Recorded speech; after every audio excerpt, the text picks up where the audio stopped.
10x your service design offering with Smaply. Take 20% off any order with This Is HCD 20 off. Let's superpower you and your design team's potential. Sign up at smaply.app. Enjoy the episode from your friends at Smaply, helping support This Is HCD podcast.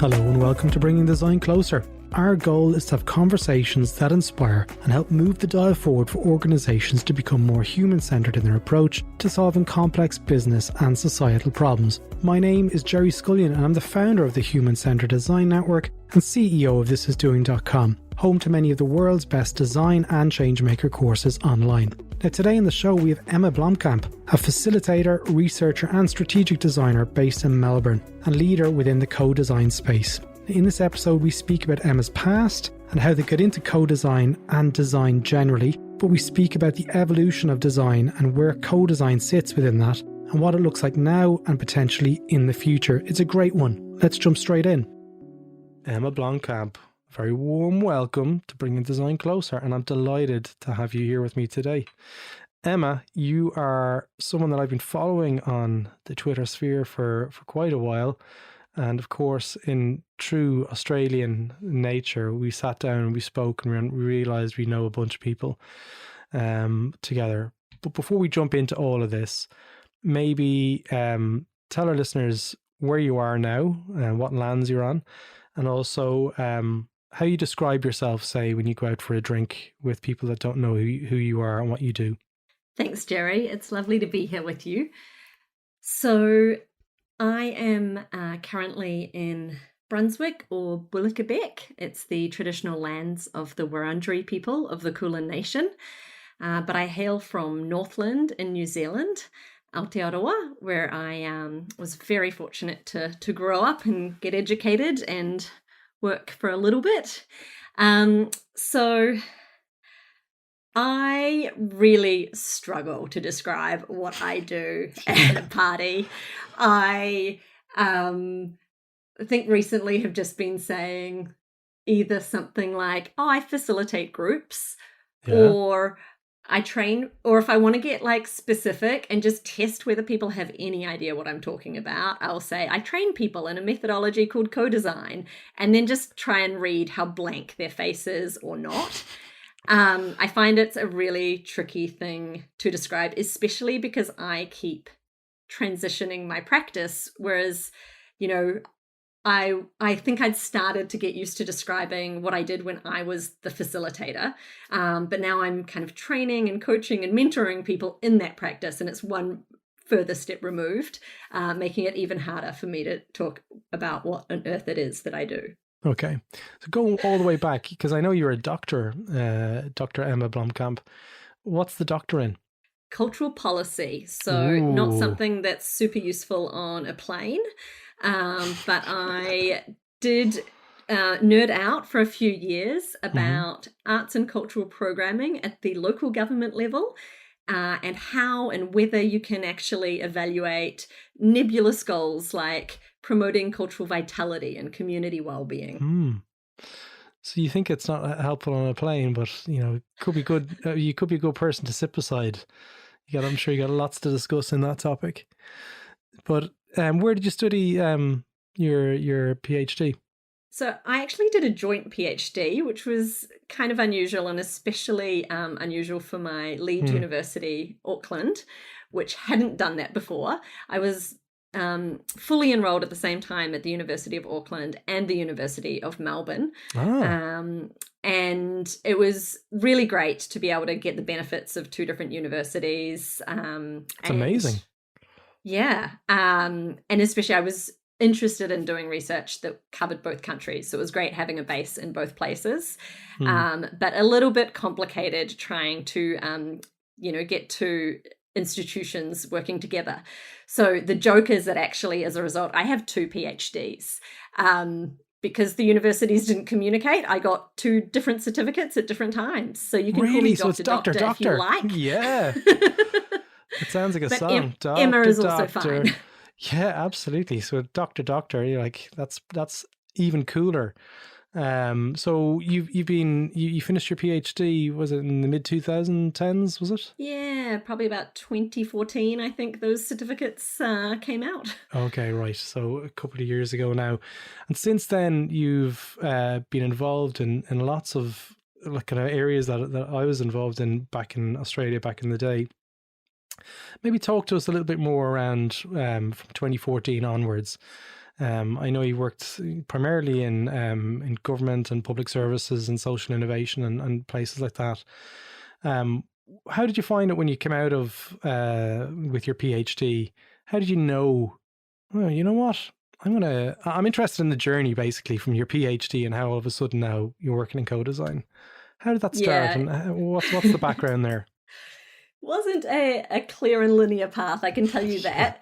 I, like many PhD students, had, a total crisis the week after I submitted, wondering what on earth I was going to do with the rest of my life after achieving that huge goal. I assumed I was living in Auckland, New Zealand at the time with my partner who was doing his PhD. And I assumed we would both go off and do postdocs overseas. But in the meantime, he was based in New Zealand. We'd already done a long distance relationship while I was back and forth to Melbourne.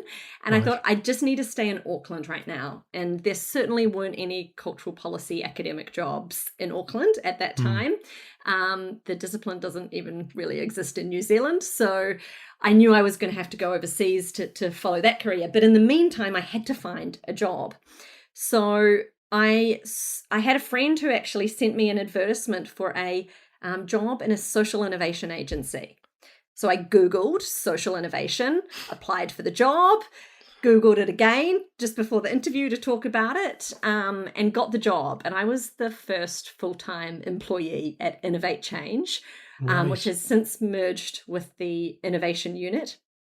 And suddenly learned all about human-centered design, co-design, social innovation, and really fell in love with this kind of work. So I was super fortunate to be working with Simon Haja-Ford, who was my boss at the time, Penny Hagen, who worked with us at times. Later, Kellyanne McKercher joined us, Carolina Davis as well.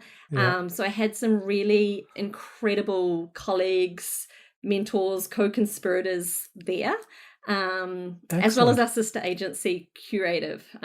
So it was a really exciting place to be, and I learnt on the job, basically. It sounds like you had a cracking team there as well. Like it was, you're going to learn through doing, definitely, by working alongside KA and Penny Hagen, and I recognize some of the other names there as well, but they're the ones that jumped out. So what did it look like, on the journey? Because I'm trying to think way back to 2014, what the industry looked like in Australia at that time. In 2014, it was predominantly, there's a lot of UX-y kind of talk and user experience type conferences, and even design research conferences had probably just been started to be talked about a little bit more. Service design was there, but it wasn't really prevalent in government. Hadn't really kind of surfaced in conversations as much as it should have been. Maybe 2016 it started to happen a bit more. How did you get over that kind of leap of the exclusivity that sometimes can be surrounded by those industries like UX? And you had done research before, I think that's what you mentioned before. So how did you deliver value into the team at that stage, or what did that look like, and how did you get on?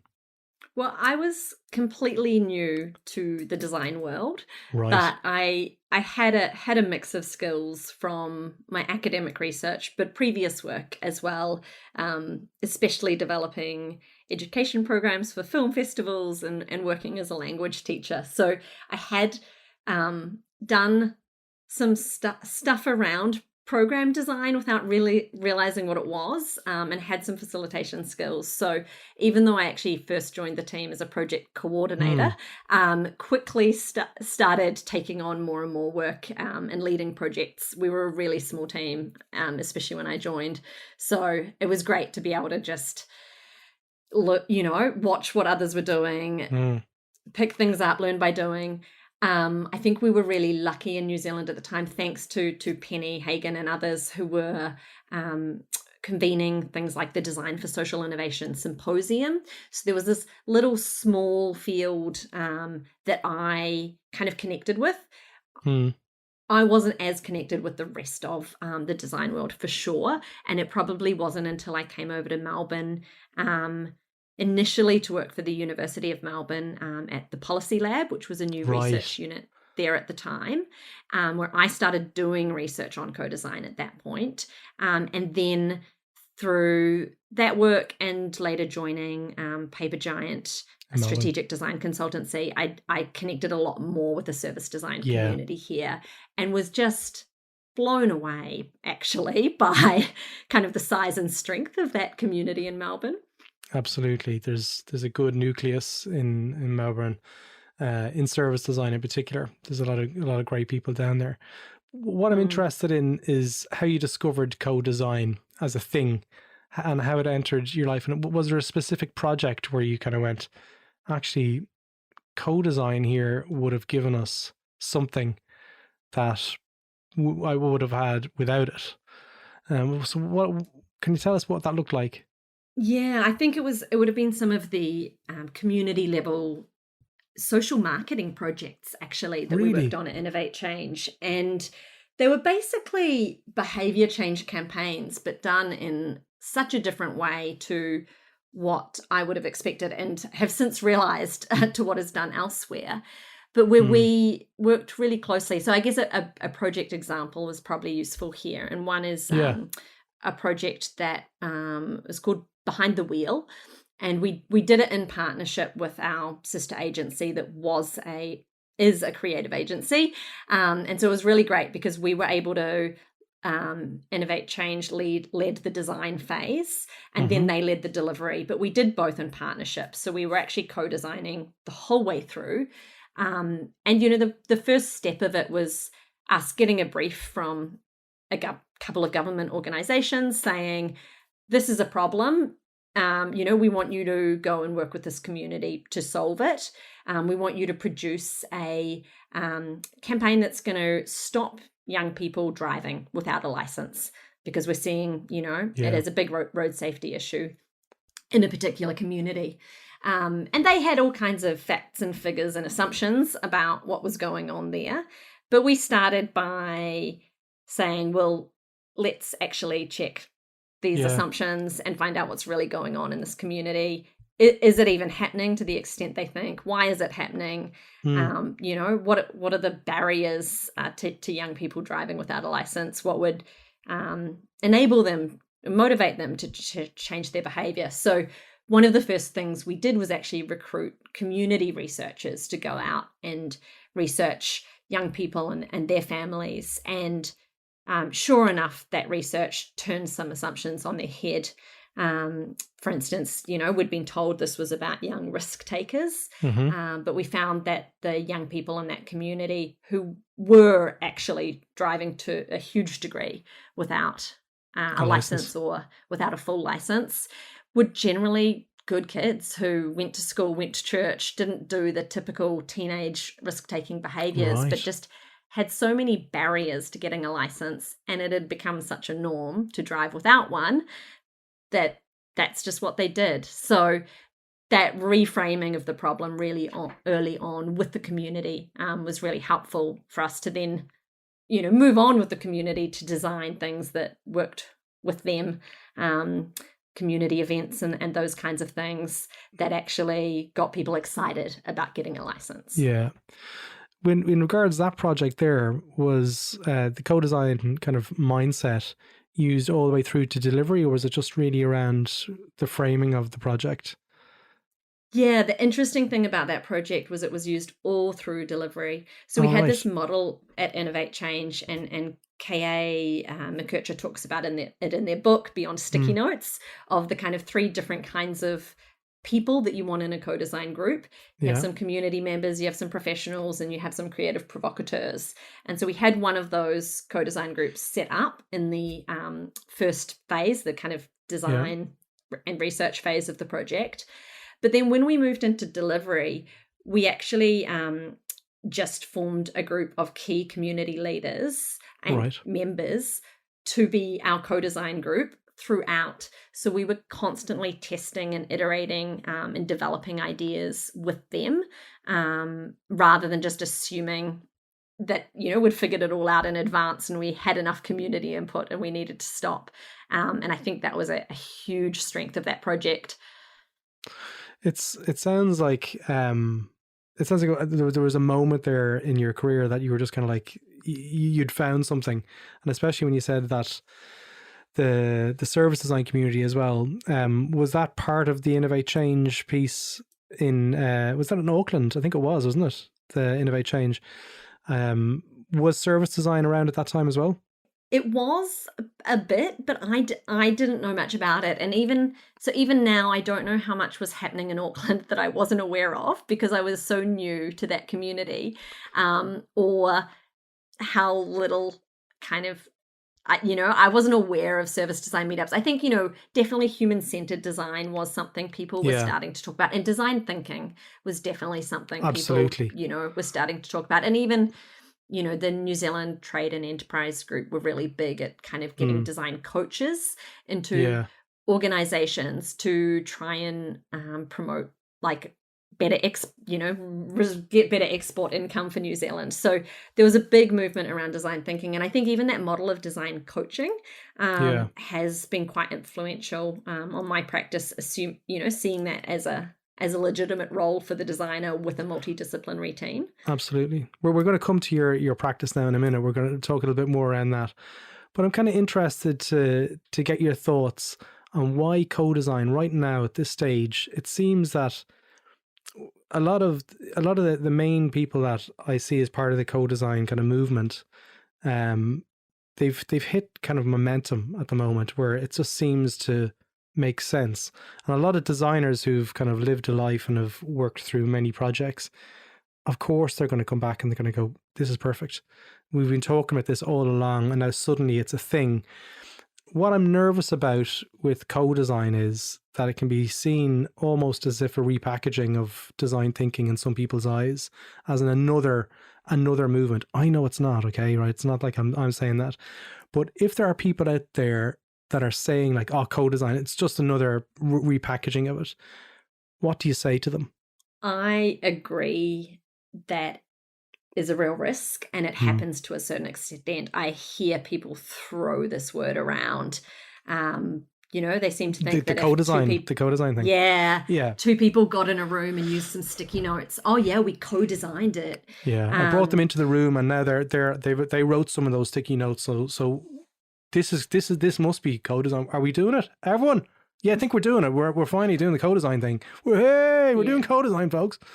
I think that's something that. And it's hard. It's not, there are different understandings of what it means. It's not a clearly defined practice with agreed industry standards. But there are some things that I think are clearly not co-design and some things that are. But the difference is whether people are really sharing power or not. If we're comparing it with other design practices. Yeah. If we're comparing it with other kind of community engagement practices, because a lot of people are calling any kind of consultation co-design, then it usually lacks any designerly practice if it's just consultation. So, designerly practice and power sharing, I'd say if you've got those, sure, we might be able to call it co-design, but there probably are some other things to consider. But if those 2 things are lacking, people aren't really doing co-design. So despite the way the term gets thrown around, one of the things I've noticed, and I've been in this really kind of privileged position to be able to guide people on their journeys, having some academic and professional experience now, is that lots of people come to me saying, they want to do genuine co-design. They really want to think critically about how they engage people in meaningful and, sensitive ways. They want to think about power sharing. Yeah. They want to think about generative practices and creating things together. And there are, I think, a lot of people trying hard to do that. To do that and to strengthen this kind of practice and way of working. So when you look at the industries like UX, like we mentioned there, 2014, a little dot on the calendar there, Emma finishes PhD and arrives into the UX world.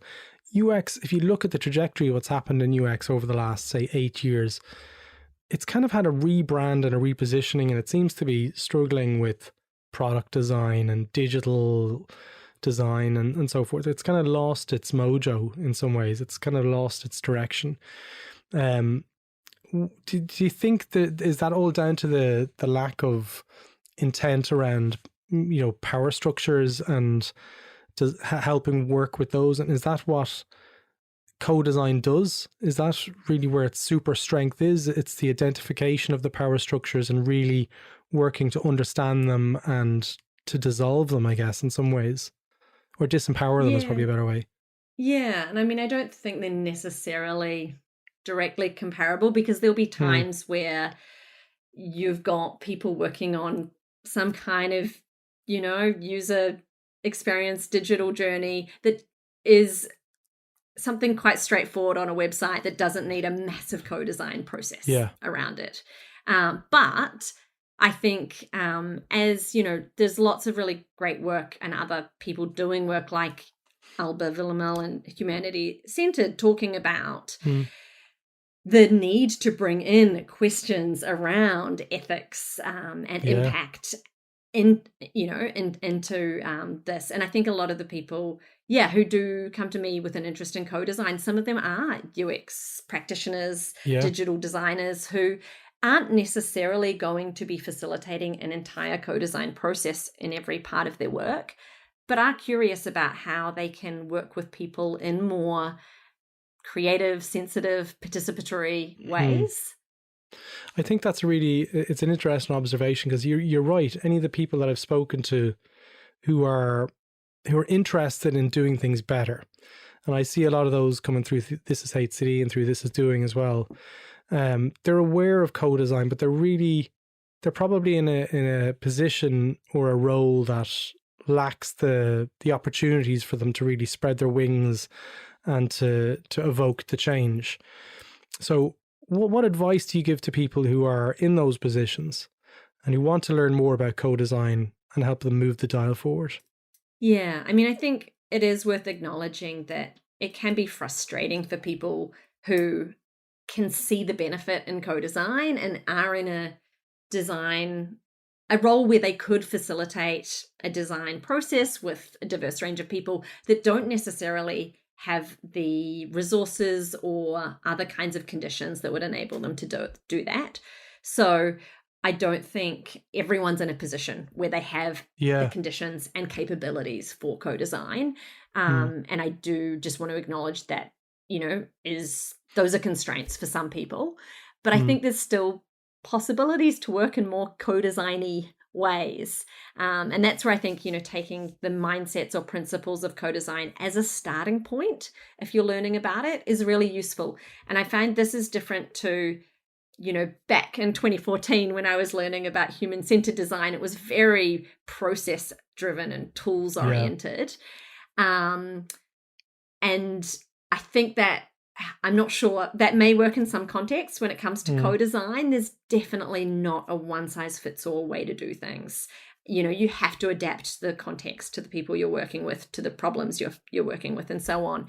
So if you're in a position where you're not able to necessarily lead a full comprehensive co-design process, I think you can still adopt the mindsets like seeing people as the experts in their own lives, and making sure that we are, treating, if we're doing design research, we're treating participants in the most respectful way. We're, designing our research processes in the most inclusive and accessible ways.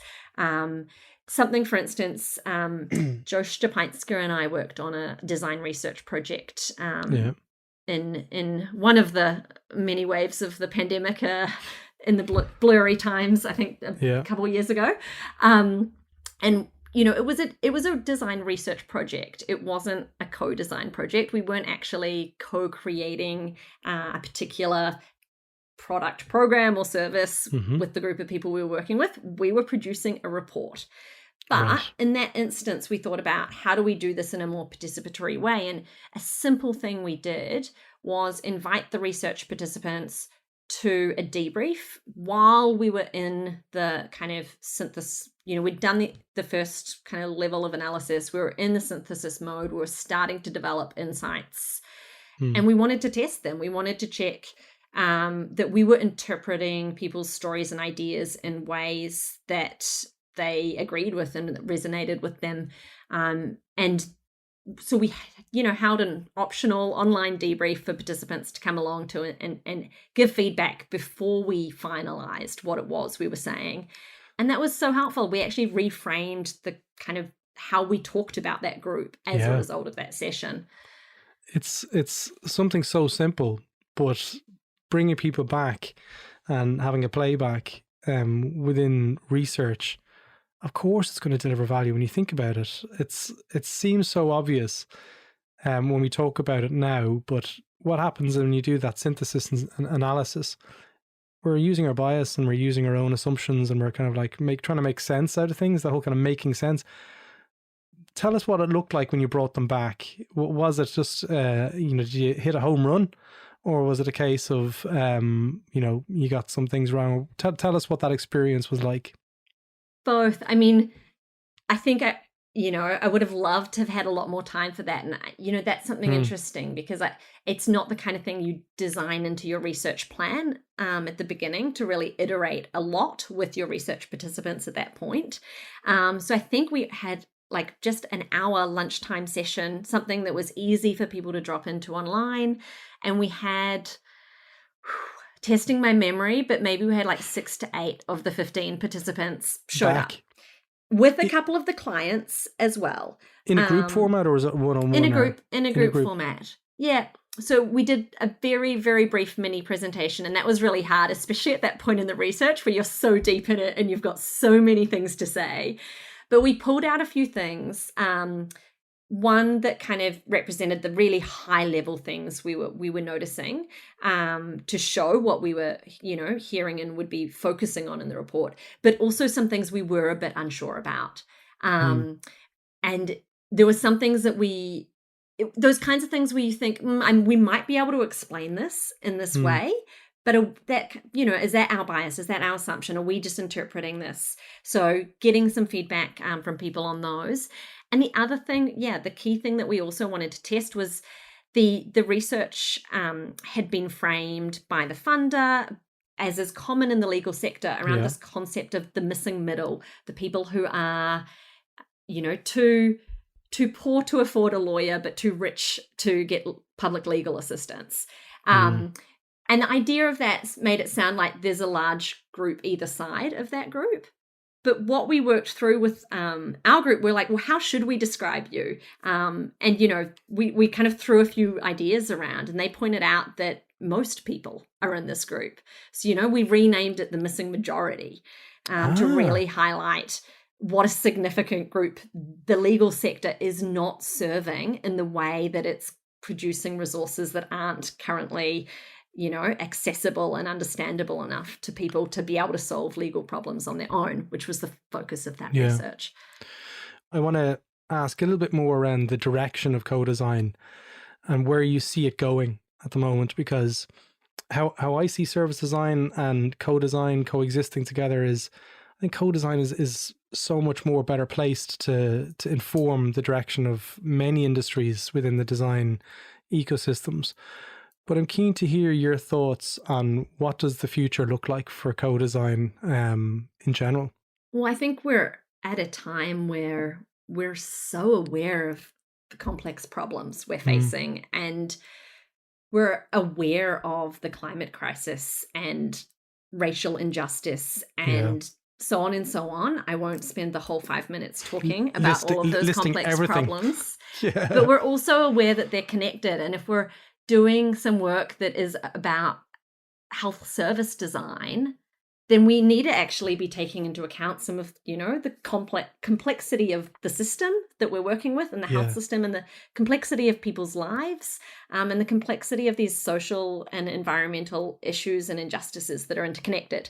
Mm-hmm. So that's a lot to take on. And I think having a co-design approach helps us to actually, have a bit of a manageable process and practice for addressing some of these really wicked problems in constructive ways. So I think co-design is really useful. I notice that, it is popular at the moment. We in Victoria, in Australia, where I live, recently had a Royal Commission into mental health, and about half of the recommendations mentioned co-design and or co-production as what needs to happen. But that's amazing. A lot of the people who are working in these sectors haven't been trained in co-design and are suddenly expected to be co-designing things. So I think there's huge demand right now for on-the-job training and coaching in co-design. Where I see lots of potential too is not in getting consultants to do the co-design work. I've been there and done that. It can be done, but we're increasingly seeing people actually wanting to build their own skills and knowledge in this, and it to be a capability, that lots of different kinds of roles have in lots of different kinds of organizations. So I'm seeing in particular, I'm shifting more and more towards doing co-design coaching and mentoring, and just currently in the process of launching a community of practice, because I also see the need for support that people might be just trying to do this as part of their job, and they might not even have time or money to engage in training, but they want to connect with other people who are also trying to do co-design, and they want access to resources and sometimes even just a bit of moral support doing this really hard huge work. I mean, we were talking earlier about the short sort of bursts of training, and they can teach people a little bit more around the skills, and they can take that back. It's like a little snack size piece of knowledge that they can digest and so forth. But in order to enable the mindset, which is critical for both service design or co-design or whatever you want to call it, really, we call it co-design in this instance, it takes breadth, and it takes time and energy. And not always do we have those kind of areas of sort of, what's the word that I'm trying to talk about, like nurturing, where people can actually feel nourished. They don't exist within many organizations, and it's always better to look in the external, is what I find, where you can find other people with similar stories to reflect back. So tell us what this looks like, because from This Is Hate City's perspective, we obviously have a community, but this is something that, folks, I'm a firm believer in what Emma's doing. Emma's a wonderful person, and we've connected for quite a while on this. But the co-design community is, I think you're playing on the word, the co-design community of practice. How do people get involved? Where do they find it? What does it look like, and what do they get? Do your sales Gerry. Pitch. That's the sales pitch. However, she's just going to go get a whiteboard. I'm getting ready to say, but wait, there's more. You too. Join Bunnings Warehouse now. Sorry, I shouldn't really. I'll set it up so properly. We've just done a very, very soft launch this week with the people who participated in my main training program last year, where we're just testing it out before we go live. So at the moment, you can get a little bit of information on my website at emmablomkamp.com/co-design-co. But we will be launching the Co-Design Co space in the next few weeks. Okay. But you can still find it via my website. And we've got 2 levels of membership. So one of the things that's a bit interesting and different that we're doing is we are being a little bit exclusive with one of the levels. So there are 2 tiers of membership. One is accessible to anybody who wants to join. And that, named after the Australian bird galah, gives you access to a huge range of resources and newsletter updates and invitations to community events. But for those who are actually already practicing co-design, we've got a by invitation only membership that is a little bit more involved. So for people who actually really do want to be part of bi-monthly events where we will actually, do some sharing and learning and testing and playing together, or get involved in Slack discussions, as well as getting access to all those resources and newsletters and things as well. That's the Kia level of membership, named after the New Zealand alpine parrot. And what you can see with the names is we are also quite clearly focused on Aotearoa New Zealand and Australia, since that is where I'm connected to communities. But we're going to be online. So we are going to be open to others in the world who also are interested in kind of using co-design for promoting equity, regeneration, and well-being. Okay.